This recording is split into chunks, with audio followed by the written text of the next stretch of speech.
इस वक्त तो हुकूमत साजी एक मसला बना हुआ है। मियां नवाज शरीफ और उनके साथियों ने कहा जी हम ये हुकूमत नहीं ले रहे।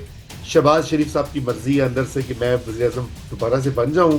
गवर्नमेंट ने एंड स्टेट बैंक ने रुपी को एक आर्टिफिशियल तरीके से रोका हुआ है इस 279 280 के ऊपर। इमरान खान साहब कहेंगे जी कि ये तो कोई भी एग्रीमेंट हुआ, हम जब भी आएंगे गवर्नमेंट में हम उसको ना मानेंगे और हम उसको अंडू कर देंगे। पीटीआई तो आज उन्होंने 179 सीट्स क्लेम कर ली हैं। इम्पोर्ट पॉलिसी जो है आईएमएफ की, उससे रुपये के ऊपर बड़ा प्रेशर पड़ेगा। एक क्लियर कट मैंडेट वाली गवर्नमेंट होनी चाहिए, स्ट्रांग गवर्नमेंट होनी चाहिए। That is the only way to get the opportunity to deliver. एक इदारा है जो जिसने पाकिस्तान की इकॉनमी को यहाँ से पकड़ा हुआ है, तो अगला स्टेप जो है वो है आपका फिस्कल जो है डेफिसिट को कंट्रोल करना। वो उसको कंट्रोल करने की बजाय हम तो दूसरी तरफ जा रहे हैं। नवाज शरीफ को और शहबाज शरीफ को अगर वो गवर्नमेंट बनाते हैं तो डार साहब को दूर रखना चाहिए इस मिनिस्ट्री से। जी अस्सलाम वालेकुम नाजरीन, सॉल्यूशंस फॉर पाकिस्तान क्या हफ्तावार हमारा प्रोग्राम, और मैं और हारून ख्वाजा एक बार फिर वापस आपके सामने मौजूद हैं। और आज भी हम अपडेट्स जो हैं ताज़ा तरीन पाकिस्तान की मईशत की, इस वक्त तो हुकूमत साजी एक मसला बना हुआ है। वो हुकूमत किसकी बनेगी, बनेगी नहीं बनेगी, वो बन भी गई तो वजीर खजाना कौन होगा, वजीर खजाना लग भी गया तो जो माशी मसाइल हैं वो किस तरह हल होंगे, और कितना संगीन और कितना बड़ा चैलेंज है अगली हुकूमत के लिए इस महीने के आखिर तक। उम्मीद यही है कि एक नई हुकूमत मार्ज़ वजूद में आ गई होगी। तो आज इन्हीं मौज़ूआत पे बात करते हैं, कुछ आईएमएफ के आने वाले प्रोग्राम के बारे में भी बात करते हैं। तो वेलकम हारून साहब, thank you once again for joining me. Start सीधी बात करनी चाहिए कि हुकूमत तो अभी तक नहीं बन रही, लगता है कोई पार्टी तैयार नहीं है। आज तहरीक इंसाफ ने कह दिया जी हम अपोजिशन में बैठेंगे। मियां नवाज शरीफ और उनके साथियों ने कहा जी हम ये हुकूमत नहीं ले रहे। पीपीपी कह रही है जी हम भी अपोजिशन में बैठना चाहते हैं। तो हुकूमत नहीं बनेगी तो स्टेबिलिटी कैसे आएगी, स्टेबिलिटी नहीं आएगी। आज भी स्टॉक मार्केट 1,000 पॉइंट्स नीचे गिरी और बेयकीनी की कैफियत है। तो मेरे ख्याल से थोड़ा सा इसके ऊपर बात करनी जरूरी इसलिए है कि ये सिर्फ सियासी बात नहीं है, इसका बड़ा गहरा ताल्लुक मईशत से और लोगों की फलाह से है। तो जरा इसके ऊपर पहले बात यहीं से स्टार्ट करते हैं जी हारून साहब। जी बिस्मिल्लाहिर्रहमानिर्रहीम। रजा, आपको याद होगा हमारे पिछले प्रोग्राम में, लास्ट वीक के प्रोग्राम में हमने यही बात की थी कि हर पार्टी जो है वो दूसरी पार्टी को कह रही है कि जी आप फेडरल गवर्नमेंट बना लें। और मालूम यही हो रहा है कि देखे ना, वो अभी they are getting comfortable. PTI जो है वो केपी में कंफर्टेबल है, पीपल्स पार्टी कंफर्टेबल है सिंध के अंदर, और पंजाब के अंदर पीएमएलएन ऑब्वियसली कंफर्टेबल हैं। And no one is, it seems no one is wanting to accept the challenge of जी making the central government। तो बड़ी एक स्ट्रेंज सिचुएशन हो गई है यहाँ पे। जाहिर है कि सबको पता है कि इस वक्त जो हालात हैं इकोनॉमी के, जो भी फेडरल गवर्नमेंट संभालेगा और जिस किस्म के ये नतायज फिलहाल आए हैं, उसमें तो किसी किस्म की आप नहीं सोच सकते कोई स्ट्रांग गवर्नमेंट बने। और जो मईशत का हाल है उसके लिए आपको स्ट्रांग गवर्नमेंट का होना इम्पेरेटिव है। तो आई एम नॉट सरप्राइज कि ये सब कुछ हो रहा है। बहरहाल अभी फाइनल कुछ नहीं हुआ। Noon league is still in the run to make the central government, and let's see what happens in the next few days. जी, मेरा भी अंदाजा ये है कि ये पोस्चरिंग ज्यादा है इस वक्त। पीटीआई किसी और के साथ इस वक्त वो अलायंस बनाना नहीं चाहती, क्योंकि उनकी सारी सियासत ही है इसमें कि हम बेहतर हैं बाकी नहीं है। और पीपीपी जाहिर बात है बार्गेनिंग पोजीशन में है। शहबाज शरीफ साहब की मर्जी है अंदर से कि मैं वज़ीर आज़म दोबारा से बन जाऊं, लेकिन ऐसे बनूं कि बड़ी मुश्किलों से मुल्क को बचाने के लिए, रियासत को बचाने के लिए वो जो बयानिया बनाया हुआ है।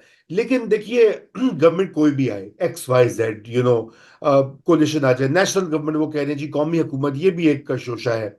लेकिन हारून साहब ये जो मुझे इस चीज की अभी तक मैं मुइम्मा नहीं सॉल्व कर पाया कि 25 से 30 अरब डॉलर्स जो हैं सरे दस्त एक साल में चाहिए होंगे। आई मीन जो डेट पेमेंट्स हैं, रीपेमेंट्स हैं, वही कोई 25 से 26 बिलियन, मतलब वो और एक्सपोर्ट्स को मिला के आपको फॉरेन एक्सचेंज चाहिए। ये कहाँ से आएंगे? और आएंगे भी कि नहीं, मैं I am really, I know बड़ा ब्रॉड क्वेश्चन है, लेकिन let's hear what you have to से।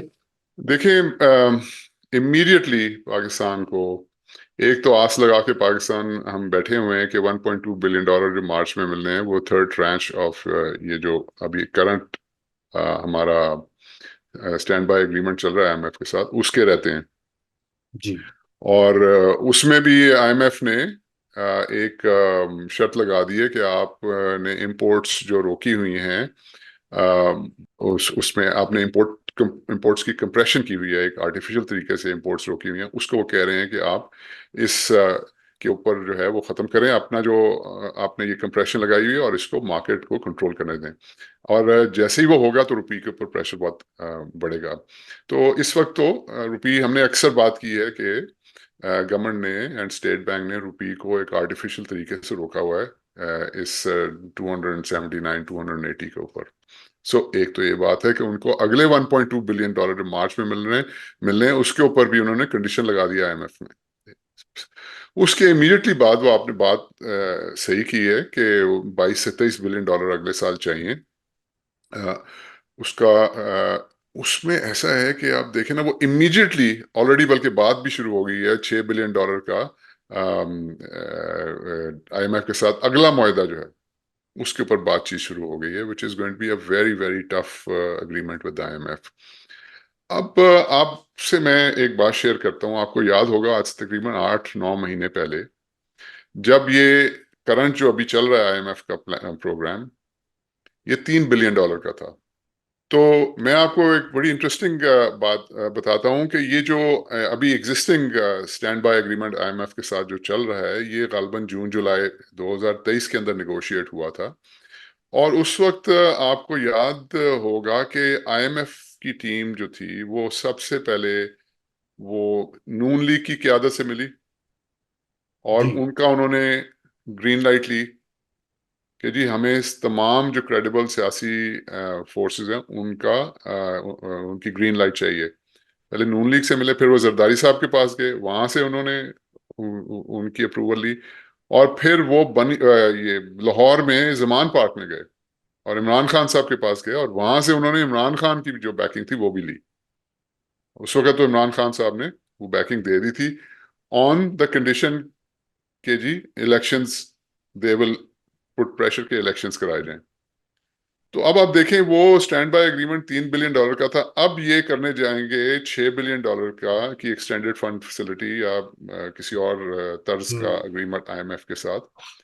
तो आईएमएफ वुड ऑब्वियसली वांट, क्योंकि कोई अपना मेजॉरिटी वाली गवर्नमेंट तो है नहीं, जी। तो आईएमएफ वुड वांट कि जी तमाम जो सियासी फोर्सेस हैं उनका एग्रीमेंट हो इसके ऊपर।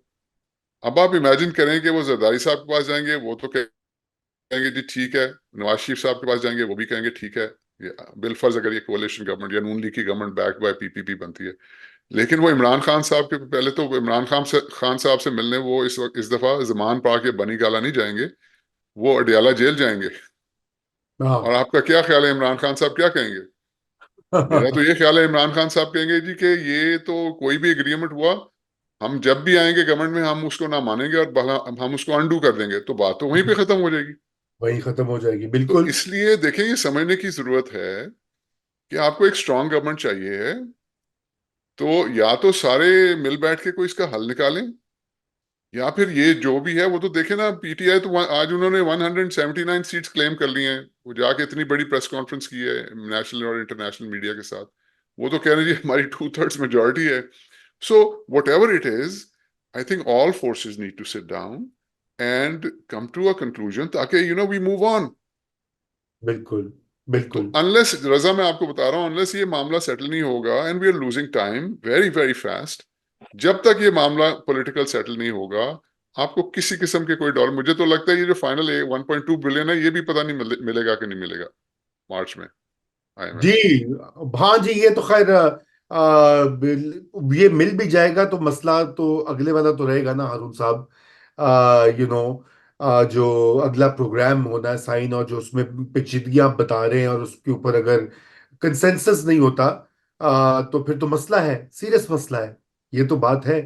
तो यही इसी पे बढ़ते हैं आगे। और ये जो और अगर ये मिल भी जाए, हारून साहब, ये प्रोग्राम हो भी जाए, जो मुश्किलात के बावजूद, सियासी बेयकीनी के बावजूद, तो जो आईएमएफ की पॉलिसीज हैं, अब जैसे आज डॉन के मैं पढ़ा था, डॉन में कि लिबरल इंपोर्ट पॉलिसी जो है आईएमएफ की, उससे रुपये के ऊपर बड़ा प्रेशर पड़ेगा। एक और डिवैल्यूएशन का साइकिल शुरू हो सकता है, उसका बराह रास्त ताल्लुक महंगाई पे होगा। पहले 2022 में भी हुआ कि महंगाई 40% को से भी क्रॉस कर गई। ऑफिशियल 40% था फिगर, तो आपको पता, ऑफिशियल उसको कंजर्वेटिव रखा जाता है। तो अगर ये कर जाता है तो फिर ये तो एक और बड़ा चैलेंज बन जाएगा। ये बताइए कि इससे कुछ इसका कोई ऑल्टरनेटिव, कोई मुतबादिल है किसी भी गवर्नमेंट के पास? मुतबादिल तो रजा है, but you see you have to start from the first step on the ladder. First step on the hmm. Ladder जो है वो हम चाहें या ना चाहें, आपके जो लेंडर्स हैं वो रिक्वायर करें कि आप पॉलिटिकल स्टेबिलिटी लेकर आएं, आप एक कंसेंसस जी। बिल्ड करें अपने मुल्क के अंदर। जब तक वो नहीं होगा तो आप दूसरे स्टेप पे नहीं जा सकते, तो कहानी तो यहीं पे खत्म हो जाती है। अब आप कह रहे हैं कि ये जो फर्स्ट स्टेप है किसी ना किसी तरह से हम अग्री कर लेते हैं, लेट्स से कंसेंसस गवर्नमेंट आ जाती है। आपको पता है कंसेंसस गवर्नमेंट, अब पता नहीं वो नेशनल गवर्नमेंट हो या वो कौन सी गवर्नमेंट हो, मैं तो आपको पता है ये मिल्क शेक गवर्नमेंट के बड़े खिलाफ हूँ। मैं तो समझता हूँ कि एक क्लियर कट मैंडेट वाली गवर्नमेंट होनी चाहिए, स्ट्रांग गवर्नमेंट होनी चाहिए। That is the only way to be able to get the opportunity to deliver। Yes. वो आगे डिलीवर यस। करते हैं नहीं करते वो एक अलग बात है, वो तो बात की बात है ना। लेकिन अपॉर्चुनिटी तो, सो बहरहाल लेट्स से वो पहला स्टेप तय हो जाता है और आईएमएफ के साथ नेगोशिएट हो जाता है। देखें, अब इतनी दफा हम ये बात, अब वो घूम फिर के फिर आप कहेंगे मेरा फेवरेट सब्जेक्ट, देखिए the mother of all ills जो है वो फिस्कल डेफिसिट है। जी जी, बिल्कुल बिल्कुल, मसला नहीं ये है कि वो क्योंकि नहीं है। डॉलर की कमी है, इसलिए डॉलर जो है ना वो एक कंबल है, वो हमारे ऊपर आ जाता है जिसकी वजह से हमें कोई नजर नहीं आता असल में फिस्कल डेफिसिट। असल में मसला ये है कि आपके टैक्स नहीं पूरे इकट्ठे होते। असल में मसला ये जी। है कि आपने अपनी जो चादर है वो अपने उससे ज्यादा फैलाई हुई है अपनी इस्तात से, तो आपके एक्सपेंसेस बहुत ज्यादा है। अब टैक्स क्यों नहीं इकट्ठे होते, मैं बार बार आपको ये बताया, हमने अपने लोगों को बताया कि जी इसलिए नहीं होता क्योंकि एक इदारा है जो जिसने पाकिस्तान की इकॉनमी को यहां से पकड़ा हुआ है।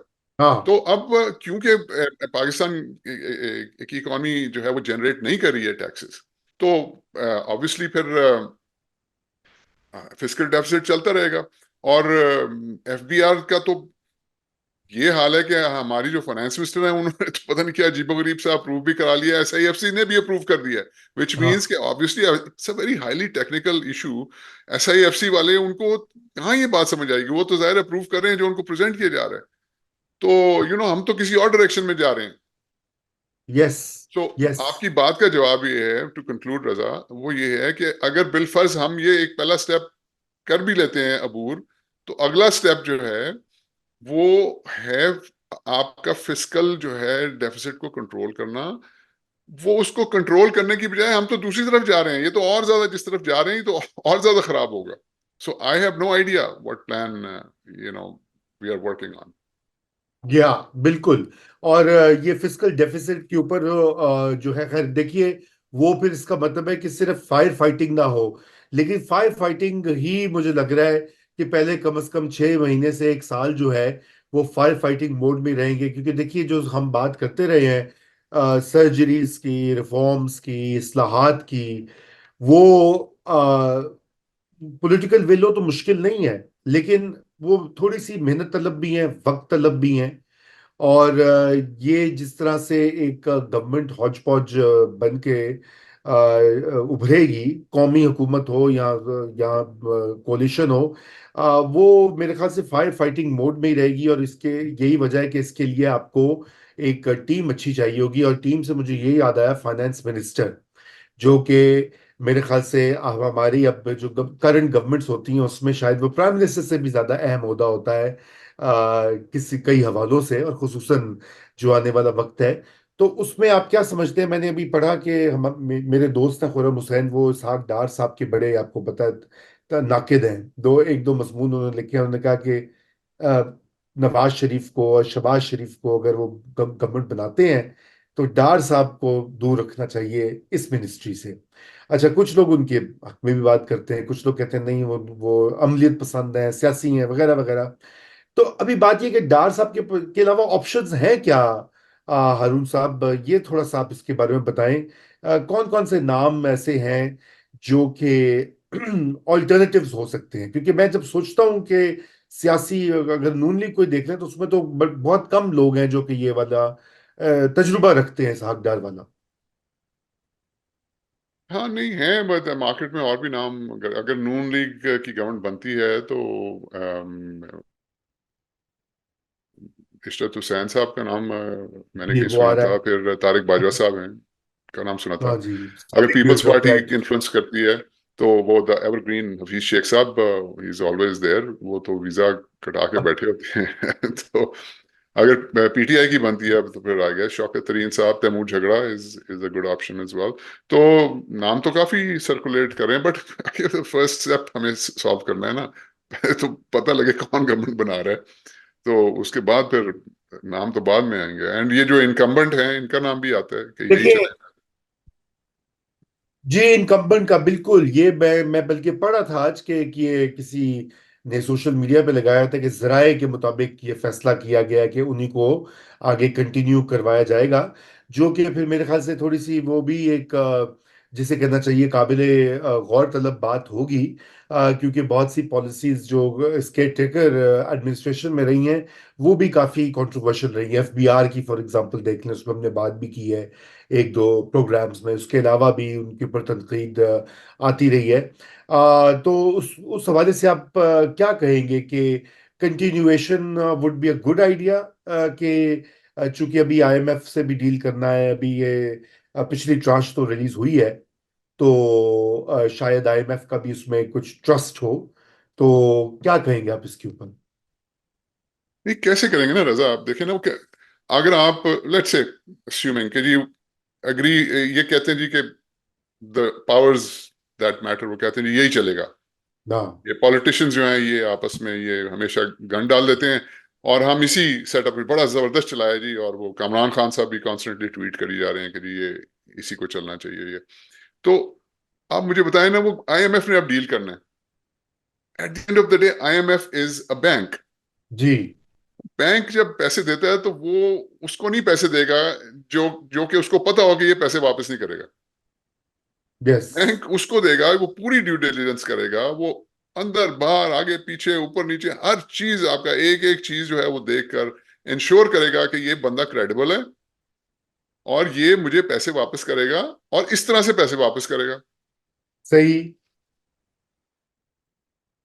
तो अब आप मुझे बताएं कि वो कैसे एक ऐसे बंदे को दे दे पैसे जिसके बारे में वो जब उससे पूछता है कि भाई तुम नौकरी कौन सी करोगे, वो कहेगा जी मुझे तो नहीं पता।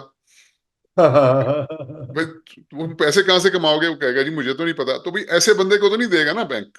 तो आईएमएफ यस। जब आके पाकिस्तान से पूछता है कि भाई मैं किससे डील करूंगा, तो पाकिस्तान आगे से कहता है जी मुझे नहीं पता।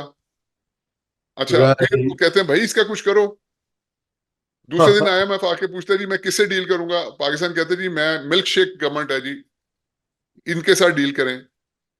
आईएमएफ कहेगा भाई मैं मिल्क शेक गवर्नमेंट से कैसे डील करूं, मैं मिल्क शेक गवर्नमेंट से डील कर लूं, वो जो बाहर बैठा है कल को उसकी गवर्नमेंट आ गई वो मेरे पैसे वापस नहीं करेगा, वो तो कह रहा है मैं मानता ही नहीं हूं।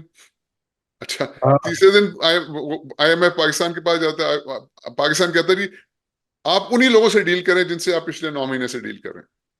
तो राइट। आईएमएफ कहेगा जी वो मैं कैसे डील करूं, आपने तो इलेक्शन करा दिए। तो जी। ये इसकी सैंक्टिटी क्या है इसकी, मतलब व्हाट इज द ऑथेंटिसिटी, ये जो केयर टेकर्स हैं मैं इनके साथ कैसे डील करूं। तो आप समझे ना अब वो डिलेमा दूसरी तरफ का भी समझे, हमारा तो है ही, लेकिन वो कैसे हमें पैसे दे दें, और इन पैसों के बगैर ये फायर फाइटिंग है इस वक्त तो इशू आग बुझाने का है, दुरुस्त। कि दुरुस्त। जब तक ये क्लैरिटी हम नहीं देंगे आईएमएफ को, अपने भी कॉमन सेंस की बात है, आप जितने मर्जी सिफारिशें लड़ा लें, आप जितने मर्जी फोन जो है स्टेट डिपार्टमेंट को, नेशनल सिक्योरिटी एडवाइजर को, आप ट्रेजरी सेक्रेटरी जेनेट येलन, आप वो जाके जो फेडरल रिजर्व के चेयरमैन जो है जेरोम पाउल, जो मर्जी कर लें, eight the end of the day IMF ने आपसे कहना भाई मैं किससे डील करूं ना। हाँ, सो यू बिल्कुल। Have to resolve this issue, और दिन निकली जा रहे हैं। सही। प्लीज ट्राई टू अंडरस्टैंड कि 22 तारीख या 29 तारीख जिस दिन भी ये हलफ बर्दारी होनी है, उस दिन अगर आप ये कंफ्यूज सी लंगड़ी लूली गवर्नमेंट बना देंगे तो there will be a huge problem. Government हाँ कैसे चलेगी आगे? इसीलिए नवाज शरीफ साहब बिल्कुल ठीक कह रहे हैं। ये जो अभी आज खबर आई है वो सही कह रहे हैं कि भाई सेंटर में गवर्नमेंट लेने का कोई तुक नहीं है, आप पंजाब में करें। और वो सेठी साहब ने तो पहले भी नजम सेठी साहब ने अपने प्रोग्राम में कहा है कि वो जो 16 महीने की गवर्नमेंट थी, नवाज शरीफ साहब वाज नॉट इंटरेस्टेड कि वो गवर्नमेंट, वो तो कह रहे थे कि इलेक्शन कराओ। जी, ही वाज ये नॉट, तो यस। उनकी पार्टी ने, अकॉर्डिंग टू सेठी साहब, उनकी पार्टी ने उनको मरवा दिया। यस, बिल्कुल तो बिल्कुल। अभी भी यही हो रहा है, गैस। अभी भी एग्जैक्टली यही हो रहा है। और देखिए, ये पोस्चरिंग बहुत ज्यादा हो रही है, क्योंकि जब मौका आएगा तो उन्होंने कहना जी हमने मुल्क को बचाने के लिए हमें बड़ी मजबूरी में ये पावर लेनी पड़ी है, जैसे आपको पता ही है। बहरहाल जी, ये तो बड़े सीरियस, इसका मतलब चैलेंजेस सामने हैं। और मुल्क को जरूरत है कौमी इत्तेहाद की, एक कंसेंसस की, पॉलिसी कंसेंसस की। अब यही दुआ की जा सकती है कि वो किसी तरह से आए। और आने वाले जो हफ्ते हैं, एक दो, मेरे ख्याल से अगले 7 8 10 दिन बल्कि इंतहाई अहमियत के हामिल होंगे, क्योंकि 29 से पहले पहले ये कहा जा रहा है कि पार्लियामेंट का इजलास भी होना है, उससे पहले ये मामला तय होना है। तो बहरहाल हम हारून साहब इस गुफ्तगू को जारी रखेंगे अगले हफ्ते। आज के लिए इतना ही, नाज़रीन से इजाज़त लेते हैं। आपको हमारी ये वीडियो पसंद आए तो उसको शेयर ज़रूर करें, लाइक भी करें, और अपने कमेंट्स भी दें। कमेंट्स हम सारे पढ़ते हैं और उनके जवाब भी आपको देंगे। थैंक यू और खुदा हाफिज।